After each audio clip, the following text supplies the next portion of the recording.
Assalamualaikum warahmatullahi wabarakatuh. Sebelumnya, perkenalkan, saya Raditya Bagus Wirianto dengan NIM A11 2025 16435. Perkenalkan, nama saya Dawa Fadil Akolivi dengan NIM A11 2025 16443. Perkenalkan, nama saya Cian Rafika Azahra dengan NIM A11 2025 16457. Pada kesempatan kali ini, kami akan membuat video presentasi tentang proyek UAS semester 2 pada mata kuliah matriks dan ruang vektor.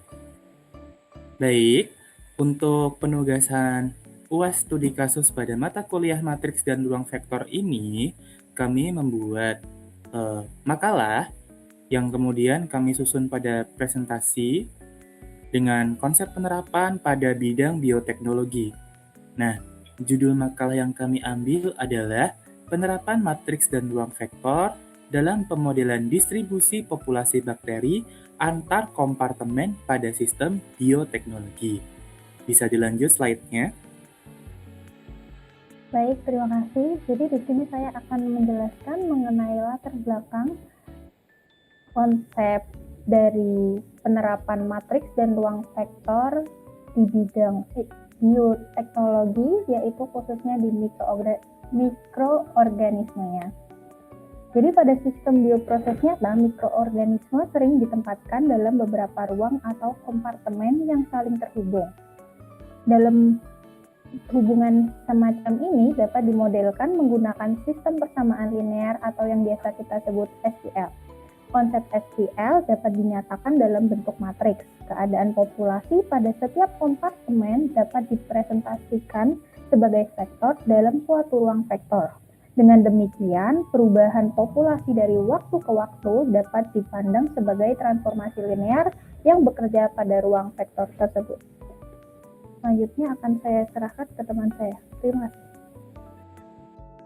Baik, pada slide kali ini, yaitu rumusan masalah dan tujuan. Apa sih yang ingin kami tuju pada presentasi kami kali ini, yaitu yang pertama, bagaimana konsep matriks dapat digunakan untuk memodelkan distribusi populasi bakteri dalam sistem bioteknologi. Yang kedua, bagaimana hubungan sistem persamaan linear dengan perubahan populasi bakteri antar kompartemen. Yang ketiga, bagaimana konsep ruang vektor dan transformasi linear diterapkan dalam pemodelan populasi bakteri. Yang keempat, bagaimana prediksi populasi bakteri dapat dilakukan menggunakan perkalian matriks. Oke, next slide. Selanjutnya, kita sudah masuk ke bagian slide landasan teori. Ada beberapa teori yang kami pakai dalam menyusun makalah berikut ini. Yang pertama adalah bioteknologi. Bioteknologi sendiri merupakan ilmu yang memanfaatkan organisme hidup atau bagian-bagiannya untuk menghasilkan produk dan jasa yang bermanfaat bagi manusia. Salah satu organisme yang menjadi topik bahasan kami sendiri adalah bakteri. Karena bakteri sendiri memiliki laju reproduksi yang tinggi dan mampu menghasilkan berbagai macam senyawa penting. Dalam praktik industrinya, pengendalian jumlah populasi bakteri sangat penting karena berkaitan langsung dengan kualitas produk, efisiensi proses, dan stabilitas sistem produksi. Selanjutnya ada yang namanya sistem persamaan linear atau SPL. Bentuk umumnya adalah A1X1 ditambah A2X2 dan seterusnya sampai dengan AN/XN sama dengan B, di mana X1, X2, dan XN ini disebut sebagai variabel yang dicari, sementara A1, A2, dan seterusnya sampai AN itu adalah koefisiennya, dan B adalah konstantanya. Dalam pemodelan populasi, SPL digunakan untuk menggambarkan hubungan perpindahan atau distribusi populasi, yang mana populasinya adalah populasi bakteri yang ada antar kompartemennya. Apabila kita memakai 3 jenis kompartemen yang berbeda, kita dapat permisalkan dia, misalkan 0,85A ditambah 0,10B ditambah 0,50C sama dengan 96. Seperti itu. Untuk bagian selanjutnya, Jadi di sini saya akan menjelaskan lanjutan dari landasan teori yang sudah dijelaskan oleh teman saya. Lalu landasan teori yang ketiga yaitu matriks. Matriks adalah susunan bilangan berbentuk baris dan kolom yang digunakan untuk menyederhanakan representasi SQL secara umum. Seperti yang gambar yang telah terlihat, A, M-nya berfungsi sebagai baris dan N sebagai kolom. Lalu landasan teori selanjutnya yaitu vektor dan ruang vektor. Vektor adalah objek matematika yang memiliki besar dan arah atau dapat dinyatakan sebagai susunan bilangan. Misalnya pada R pangkat 3.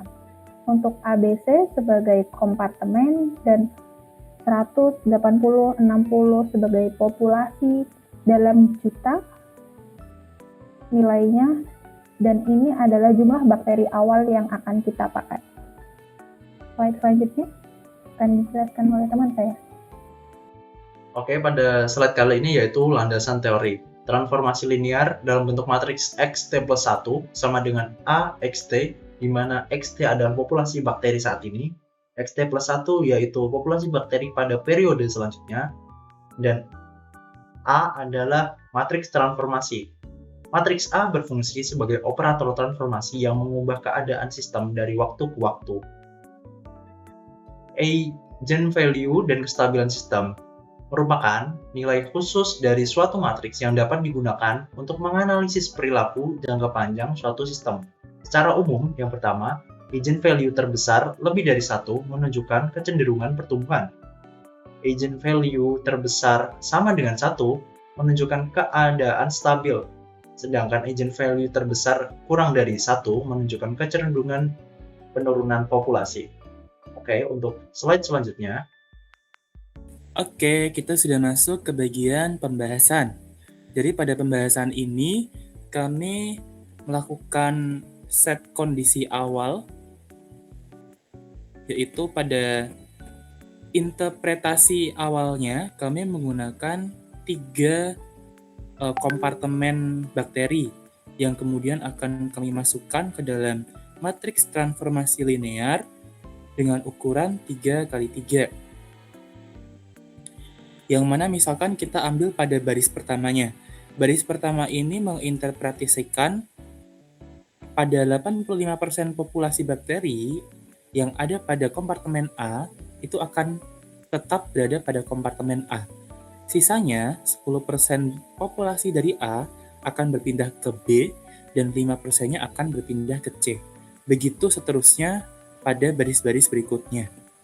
Nah, vektor keadaan awal ini akan menunjukkan jumlah populasi awal bakteri yang kita pakai, yang mana dia memiliki ruang vektor sebesar 3. Jadi, X0 ini adalah jumlah populasi bakteri awal yang kita pakai.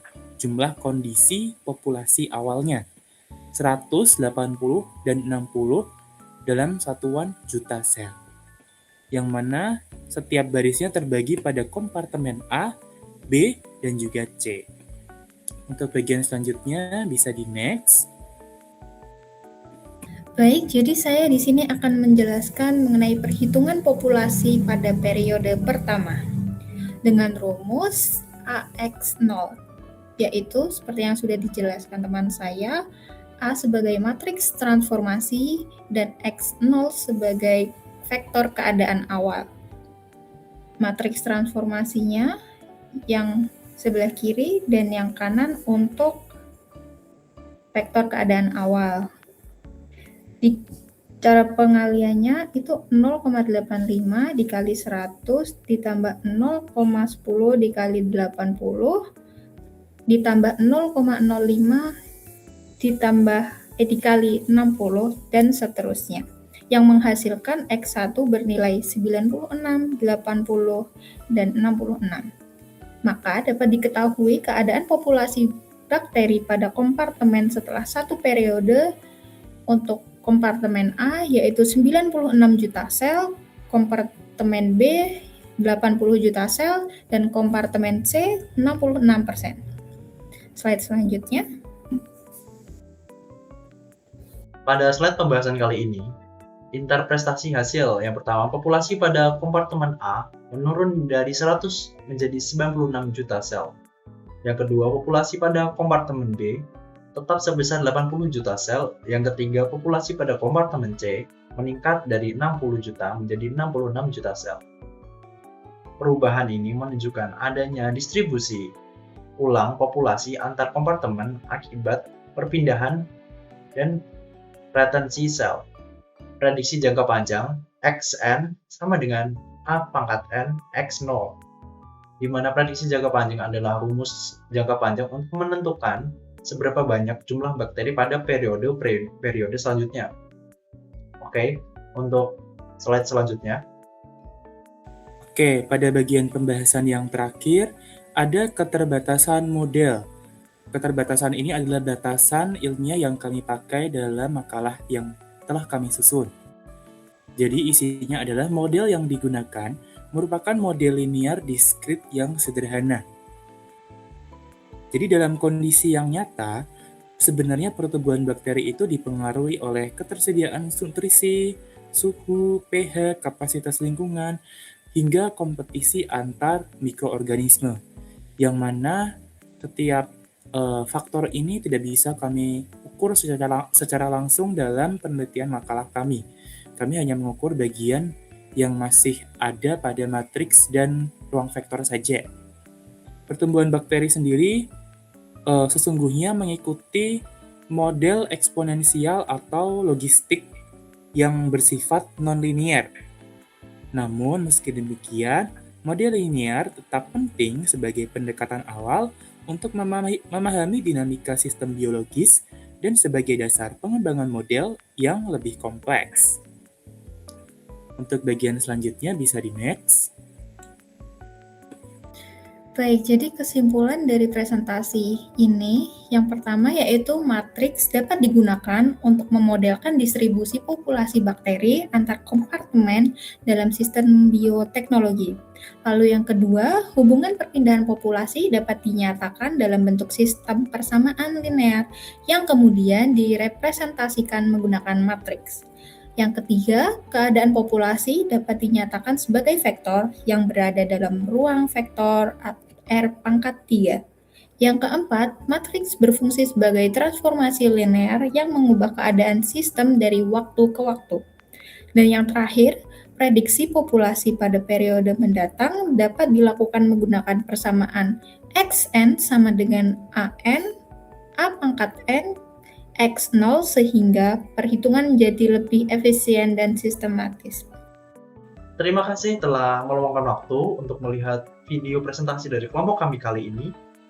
Kami pamit undur diri, mohon maaf apabila ada salah kata yang tidak disengaja. Wassalamualaikum warahmatullahi wabarakatuh.